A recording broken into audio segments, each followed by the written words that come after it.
The entire government has resigned amid a corruption scandal. A statement was made in the Verkhovna Rada.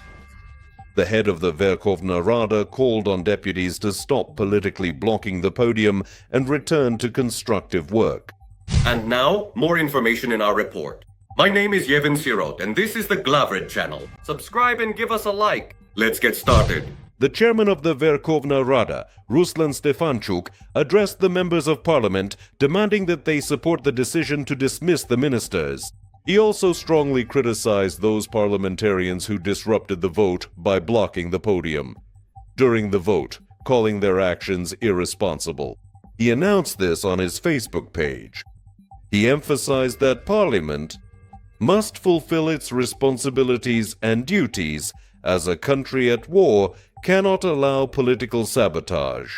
Stefanchuk emphasized that today the Verkhovna Rada began considering important personnel issues, the dismissal of 2 ministers, which is both a public demand and a necessary step for the state during wartime. Unfortunately, during the discussion, some members of parliament blocked the podium. There were demands for the resignation of the entire cabinet of ministers. At the same time, it should be clearly distinguished: the dismissal of individual ministers and the resignation of the entire government are different procedures, as stipulated by the Constitution and current legislation, he pointed out. Stefanchuk reported that the opposition forces promptly received all the necessary materials to advance their initiative regarding the government's resignation and have already initiated this procedure within the framework of the law. At the same time, he emphasized that representatives of one political force are violating the regulations and trying to pursue their own political interests. By blocking the work of parliament, they are disrupting the consideration of key issues that the Verkhovna Rada must adopt in the interests of the country. He called such actions irresponsible. According to him, while the armed forces are holding the defense at the front, the parliament must maintain unity and act responsibly before the citizens.